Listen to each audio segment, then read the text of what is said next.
Welcome to Manager Tools. Today's cast, Coaching the Meeting Delegation, Part 2.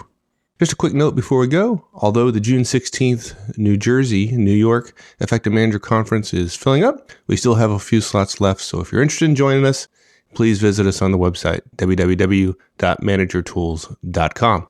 On with the show. Here we go.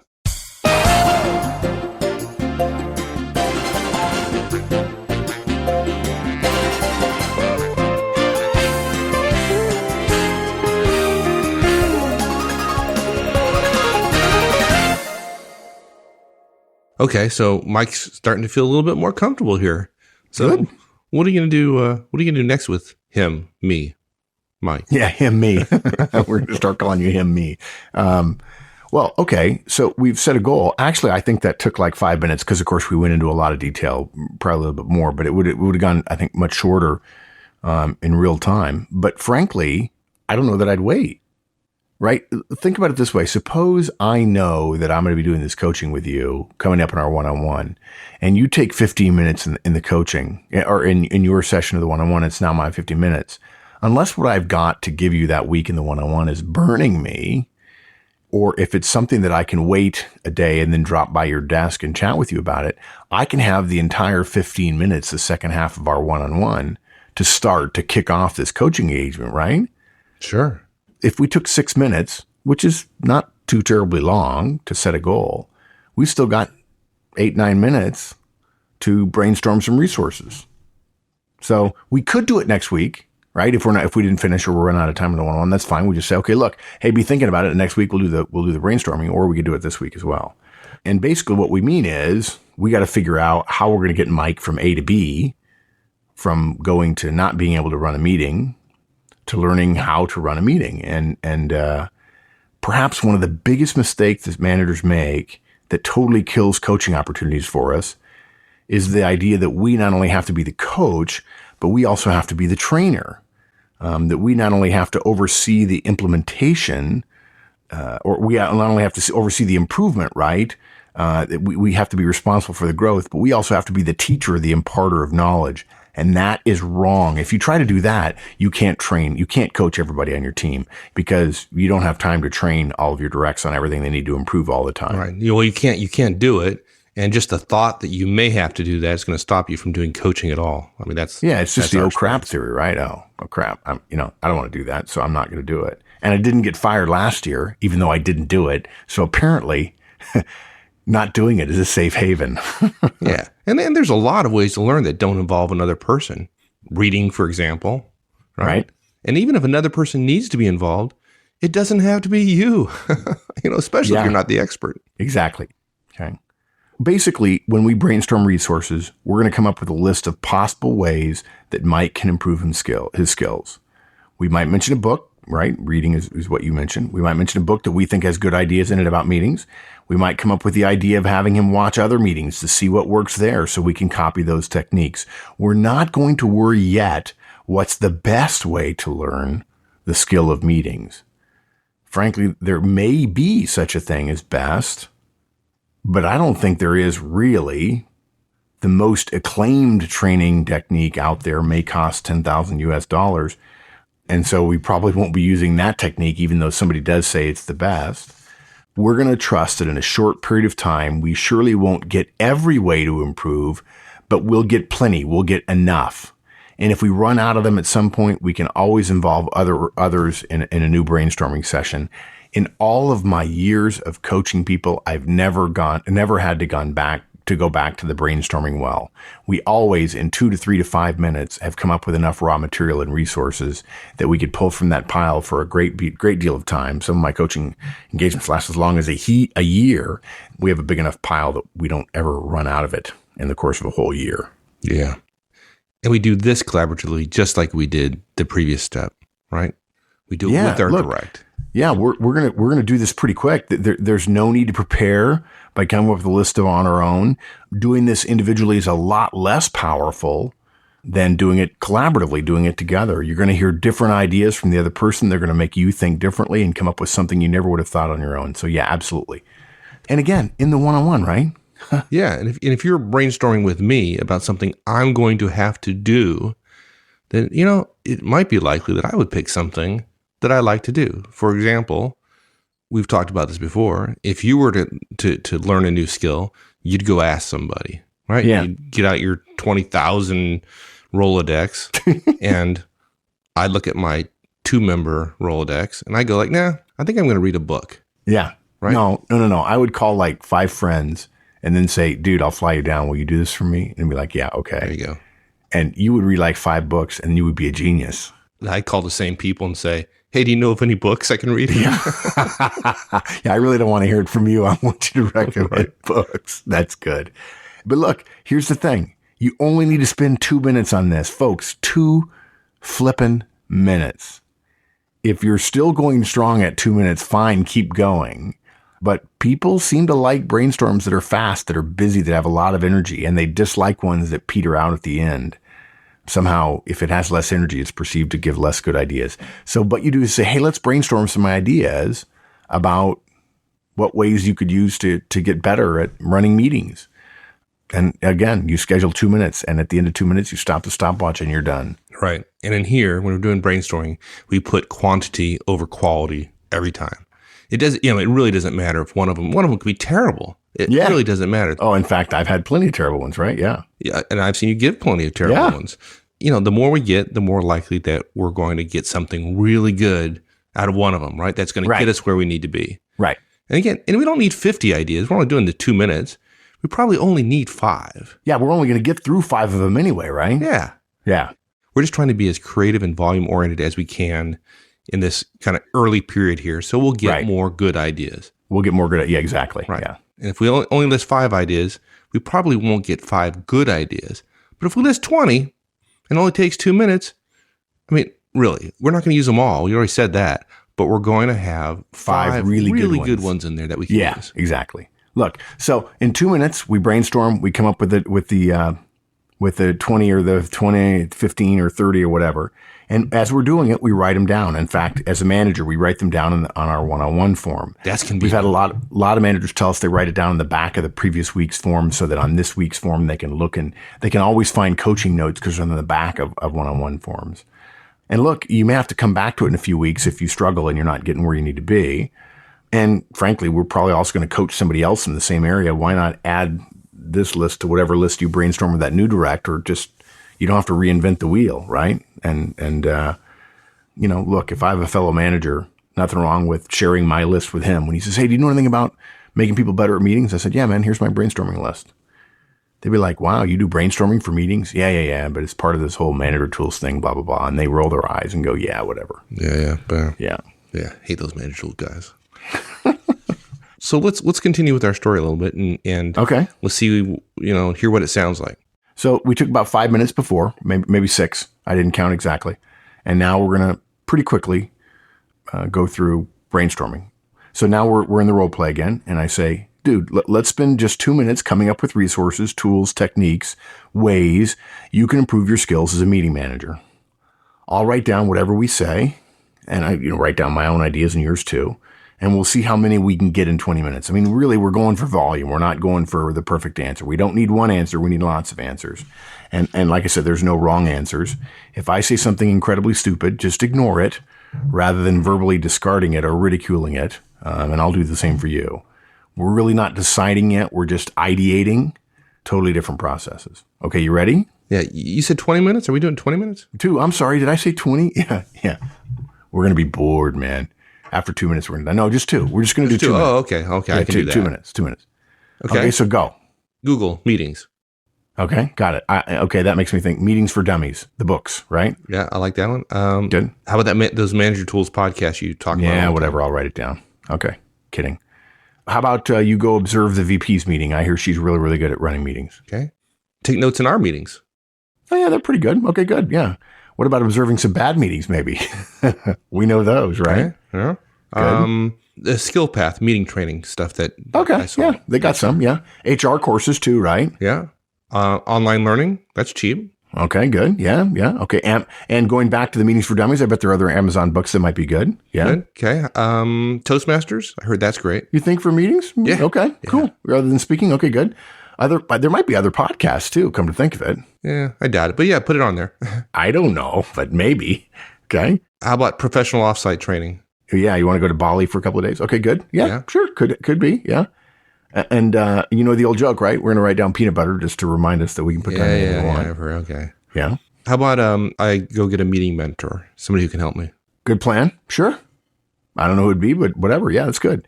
Agenda creation software. We could use that. I've heard there's stuff like that out there. We could try that. Ooh, how about those, those automatic feedback system things where people got little things in their hands and they give you feedback real time? Yeah, good. Cool. We'll write it down. We get, and since we want input, let's ask for the team's input, right? That's something else. And maybe I can run your staff meetings for practice. That would be cool. Yeah, you definitely. Well, yeah, that's I can't believe it took us this long to get to that, right? And then we can ask the team for open feedback from those meetings. Okay. And can I get somebody to co-chair with me? Yeah, sure. I don't know. How long was that? I mean, 1, 2, 3, 4, 5, 6, 7. That's like 20 right there. Excellent. 21. That's 21. Yeah. So look, 2 minutes, 21 ideas, and several we can use right now to help you get better at meetings, all written down. Pretty straightforward. And now we've only spent maybe, if we're going to be really generous, 10 minutes on this whole thing. Yeah. Okay. Good. So what do we do next? Step 3 is planning some actions, right? So now we know what the goal is, right? And we've got some raw material that we can use that we're going to turn into something. And in the third step, planning our activities, we simply pick 1 or 2 resources from the pile that we built through the brainstorming. Not all 21? No. Okay. Good. Well, you could try. I mean, you're a pretty smart guy, You could try. We could come up with some tasks related to them. They're going to help us learn more, improve our skills, and get us to our goal. Right. And we're going to do this together again, right? Yeah. You're not picking for me. I'm going to get to pick. Yep. Or Mike, he, him is going to get to pick. Yep. You ought to have a say, right? You're doing it. Right. I'm doing, yeah. I may not learn the way you do. Yeah. If I told you, hey, dude, I'm coaching you, so look, you need to call your friends. You're like, okay, but I'd rather call your friends So, and if you told me you got to read all these books, I'd be like, yeah, but I already read a ton of books already. How do I fit those in? So we don't mandate that we get to pick what the goals are. That's why it's collaborative. Yeah. Good. Okay. And you actually, because you're the one doing it, you get more input than I do. Do I get free choice? I know you said collaborative and I get to pick them, but okay, let's go back to, I think I was thinking about you got it right off the bat there, where I was thinking about going to one of these offsite trainings because they do happen in Bali and Cancun and kind Orlando, of stuff. Cozumel, Pebble Beach. Yeah, exactly. No, you don't get veto, but you don't get to pick completely. We definitely get to include cost as a factor and time, and I get to give you guidance. Okay, so we collaborate. I don't get to pick. Yeah. Okay. Yeah, but generally speaking, if the direct is level-headed, we're going to let them choose first, and maybe even second as well. Okay, so we picked 2 or 3. Now what? Yeah, okay. So now all we have to do is say, okay, with that resource, how would we turn that into a task that'll help our learning or help our skill base? And a good example would be, what will we do with the resource of the book Meetings for Dummies, right? How do we turn that into part of our plan of action, our plan of attack? And it's really pretty easy. We state an action that can be done with or to or using the resource in question and give it a deadline. So for our Meetings for Dummies book, now mind you, this is not the end goal. This is something that'll help you learn. Every single task doesn't have to be behavioral related to running a meeting. It could be reading or attending a class, for instance. Only our final goal has to be totally behavioral about the skill we're trying to change. But for the Dummies book, it might say, buy Meetings for Dummies by Friday, February 20th. Okay, but just because you set a task of buying the book doesn't mean I'm going to read it or even get anything out of it. Yeah, okay. Yeah, okay, so let's do this. Let's hold that thought for a second, okay? Okay. We'll come back to that. Okay. So we come up with a task, right? The reason we came up with Meetings for Dummies as a potential resource is because we figured you'd read it, you'd learn some stuff, and it'd make you better at meetings. So, of course, getting it is not enough. You actually have to read it. And then, of course, you have to turn that into activity that shows that you're better. But roughly, it's a given action around one of our resources by a deadline. And now that we know that, behavior, action, deadline, and sort of a by when in there. That's my favorite phrase in task, by when, by what date, right? Let's take it to the next level. Let me give you two task examples, and see which one's better. Buy meetings for dummies by 20 February, or report to me that you've bought meetings for dummies by 20 February. Well, that sounds a lot different to me. The second one, right? I mean, the first one is technically fine, but how are you going to ever know whether I did it or not? Right? So you're going to send me an email or something to find out, Yeah, that's exactly what it's going to boil down to. I'm going to have to come check on you, right? Or I have to wait until the one-on-one where you're going to report to me. And if your deadline was Thursday and the one-on-one is Tuesday and you haven't done it, and there's no reporting component to the task, we're either never going to feel like I know how things are going because I don't get reports, or we're always going to be a few days up to a week behind because you haven't reported. So think of it this way. There's no reporting component.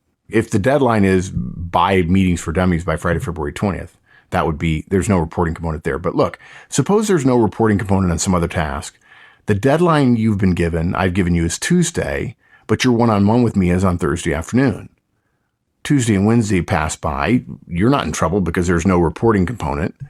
On Thursday, I say to you, dude, you're totally late with that thing that was due on Tuesday. And you say, no way, dude, I did it on Monday. And now I'm frustrated because if it was done on Monday and you haven't taken up the next task, either because we haven't scheduled it or because you just thought, well, I'm done, then that's a waste of 3 days. That's frustrated. Or the other side of this not good is we leave the direct feeling like we don't trust them because really what we didn't do was build into the task the reporting. And I just feel like it doesn't do any good to have something done and to not have the organization know about it. So we recommend all tasks, all actions include the behavior or the task they're going to do relative to the skill improvement, the deadline for it, and a reporting for it by the deadline, done or not done. Okay, so I think I actually know the answer to this because I've actually been to a couple effective manager conferences. Is that right? Assuming I don't, why not just make this easy and have it reported at the one-on-one?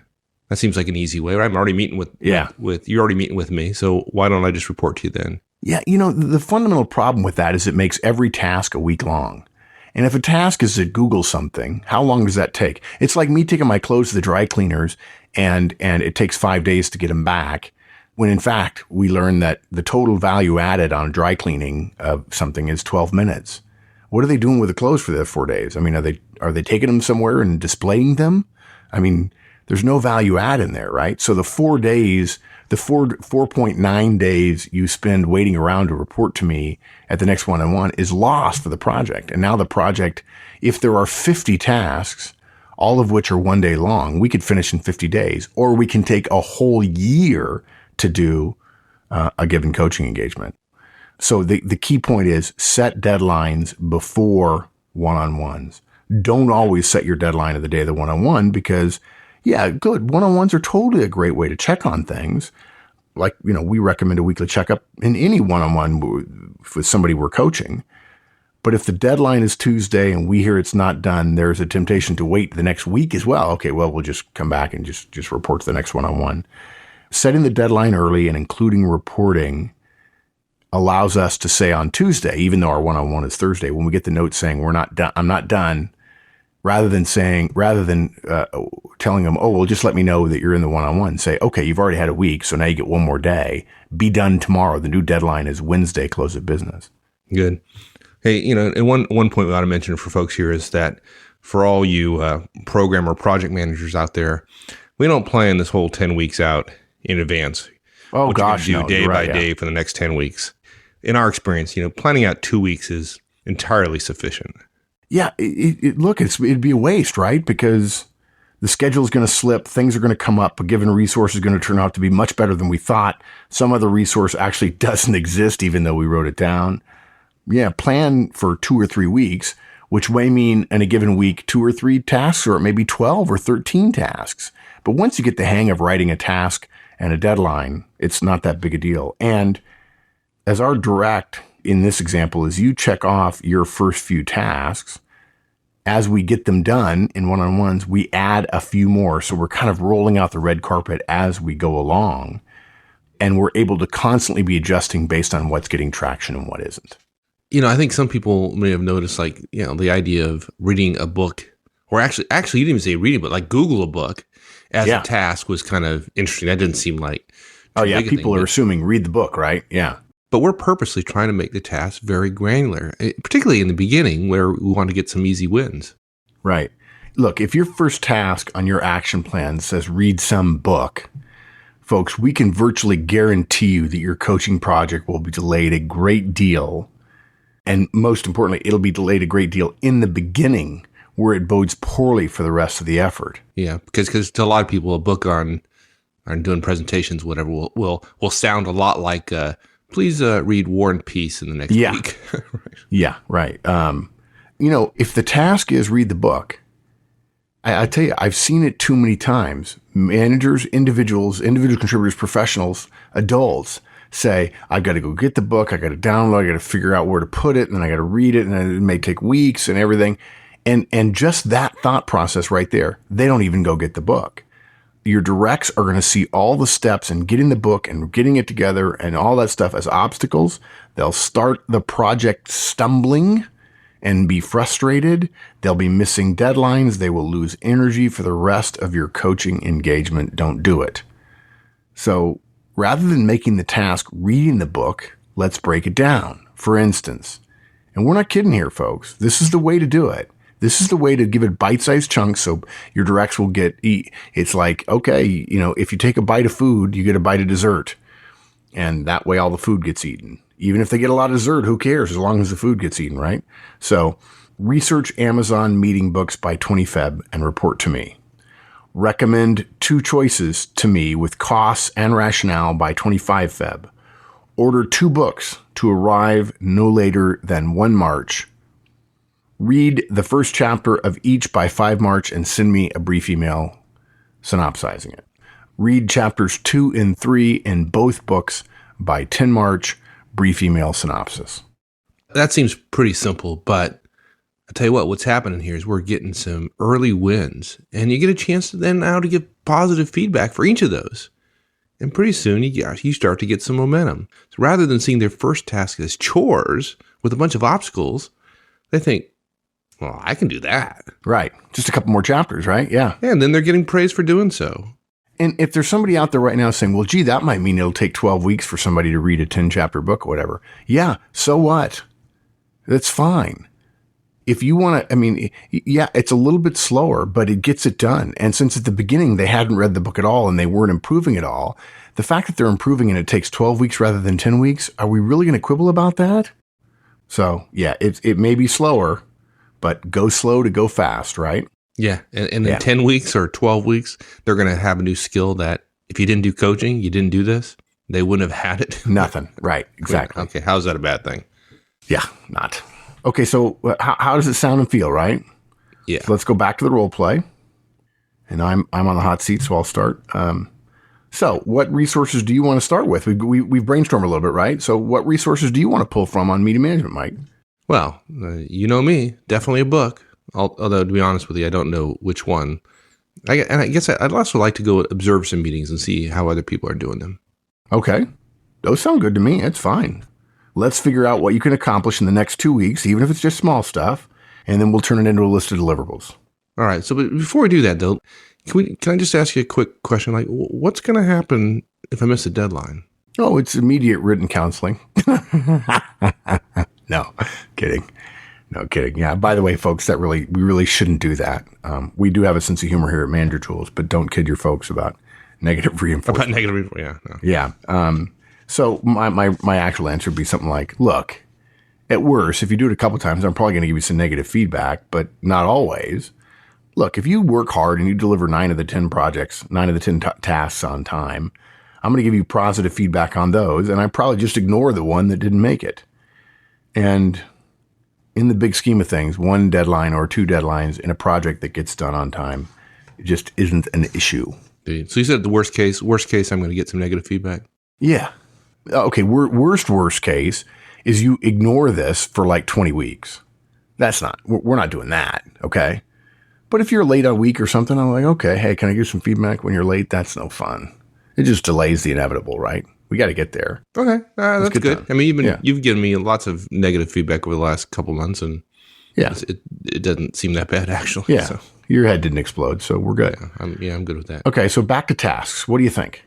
Well, I think I can figure out a meeting book by our next one-on-one. How's that sound? Okay. So let me do this. Let me keep track of these, right? You'll probably want to do it too, so you know how to put this in your time management system. But I'm going to write down: communicate your recommendations for 2 meeting books to me. Company's going to buy them for you. Give me rationale and price no later than 4 p.m. Monday the 8th. I know it's probably kind of long, but it's easy to understand, right? 4 p.m. on Monday? Yeah. Not 4:30, 4 p.m. No, 4. Okay, boss. Yep. I like putting times on there that way. If it's Monday and I come to you at 2:00 and I say, hey, is it done? And you're like, hey, I got all day. That's just kind of a little bit of one of those pinches and the whole pinch crunch thing. It's not, I don't dig those. So, and look, let me make another suggestion. I don't think we want just one task per resource per week. That'll be too slow. Because if you accomplish it in one day, it'll still be as if it took a week because you won't have more to do. So what are a couple of other tasks you can try to put behind you in the first week? Okay. Well, I can have it read by the next week and then, of course, report it to you. I don't know. If the book stinks, it may take longer than that. How about we get it delivered no later than Friday the 12th? Okay. And you report to me on the first 2 chapters in a brief email, no more than a couple of paragraphs, the day before our one-on-one the following week. Okay. That seems pretty good. What do you think about observing other meetings? Okay. How about if I identify at least one other manager's meeting, which is known to be well done? I'm going to go ask some people about who runs good meetings, and I'm going to identify it by this Thursday, and for you, by 5 p.m. Thursday. How's that? And not just identify it, but report it to me by then? Yeah, right. Exactly. Okay. What about a little bit more on the line of observing other meetings? Okay. Identify the manager. Well, next would be, to ask him if I can sit in on one of his meetings, and then I'd sit in on it. Okay. So let me make a small change to that. Let's say send him an email by the 18th, ask him to be allowed to sit in, and then just copy me on the email so I'll know it's done. And that way, if he doesn't respond back, you don't have to then later send me the email saying, yeah, look, I sent it. And then by the 25th, report to me on one page what you learned and how you think you're going to implement it for our team. I think we're in pretty good shape. That sounds good to me. Okay. So you have any questions?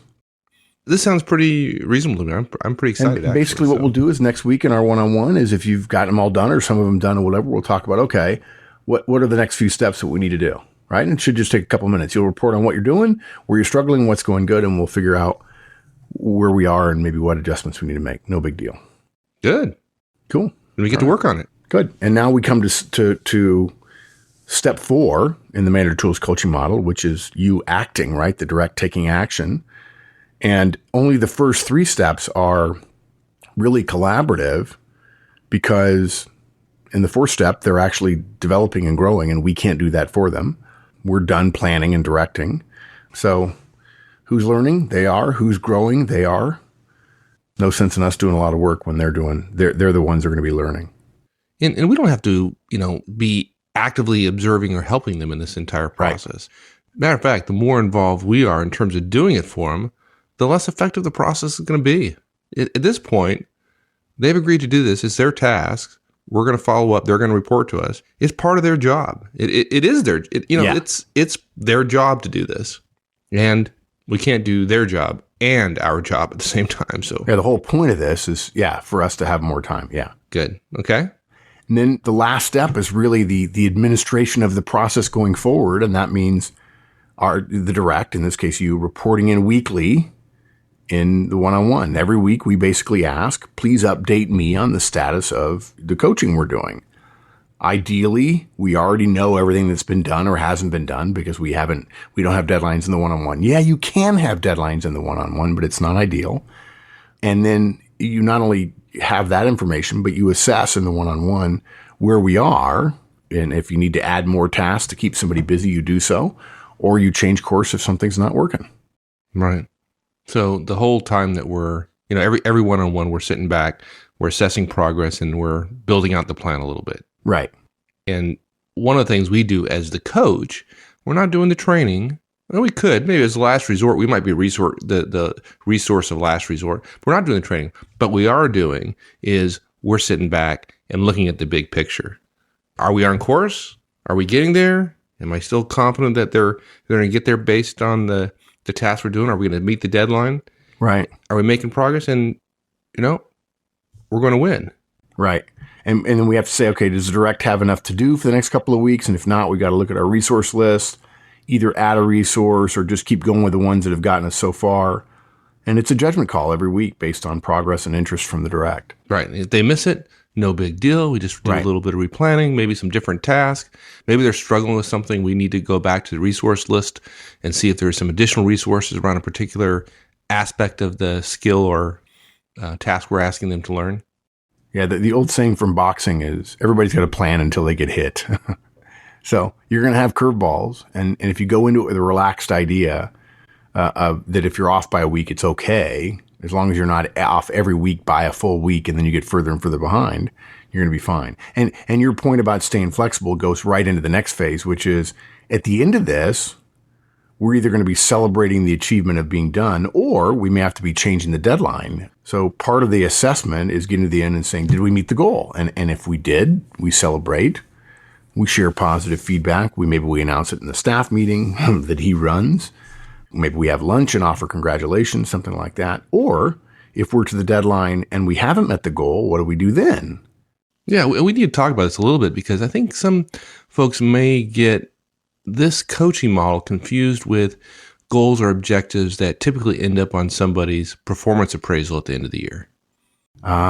Yeah, we've got to make that distinction. If I have an objective, for example, of improving, sales by 30% by the end of the year, and I don't get there, well, frankly, my boss we're not just like resetting goals and no big deal, give you a little feedback. And right. So maybe you can explain a little bit kind of the difference in what we're talking about here with coaching goals versus the goals that might show up as a performance objective. Coaching goals are about professional development. They're not about organizational results.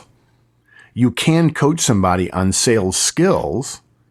And yes, that could be related to a 30% improvement in sales net or sales gross, but you wouldn't want to coach them on the 30% improvement because it begins to become a performance development and a negative performance development thing if things don't go well. And now you have a double whammy. I know I'm not making my goal and I'm behind on my goal and I'm messing up on the coaching engagement as well.